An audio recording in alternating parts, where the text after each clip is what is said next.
trial initiative could see broader adoption across PGA Tour-sanctioned competition, the 2025 LECOM Suncoast Classic, the 8th of 26 events on the 2025 Korn Ferry Tour schedule, marks the debut of a revised pace of play policy, one which has been adjusted in response to fan feedback and could eventually see wider implementation across PGA Tour-sanctioned competition. Through the Fan Forward initiative, the PGA Tour has learned that pace of play is one of the most important topics to its fans. In response to that feedback, the PGA Tour has created a Speed of Play working group that will work alongside the PGA Tour Player Advisory Council, PAC, and PAC subcommittees to study this important topic. The revised pace of play policy, previously implemented on PGA Tour Americas prior to the start of its 2025 season, will be in effect for the remainder of the 2025 Korn Ferry Tour season, which concludes with the Korn Ferry Tour Championship presented by United Leasing and Finance in October. Data will be collected across the respective tours to evaluate the overall impact on pace of play. Implementation of revised pace of play policy. Under the revised pace of play policy, which will be in place for the remainder of the 2025 Korn Ferry Tour season, the first offense of a bad time will now result in a one-stroke penalty. Under the previous policy, a one-stroke penalty was not applied until a player received a second bad time. A bad time occurs when a player exceeds the applicable time to play a stroke while being timed. Under the revised policy, a second bad time will result in a two-stroke penalty and a third will result in disqualification.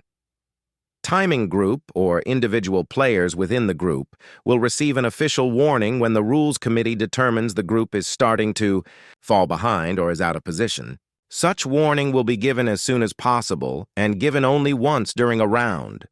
In some circumstances, the Rules Committee may commence timing without having given such a warning, including when a group has already fallen significantly behind, and the group or an individual is affecting other groups. Once a group, or individual players within the group, has been warned, the Rules Committee, if available to do so, will monitor the pace of individual players in the group to determine if any players should be timed individually, as opposed to the entire group. When the Rules Committee determines a group or an individual out of position will be timed, all players in the group or a specific individual will be informed they are being timed. Such timing could occur on any hole, including the finishing holes of a round.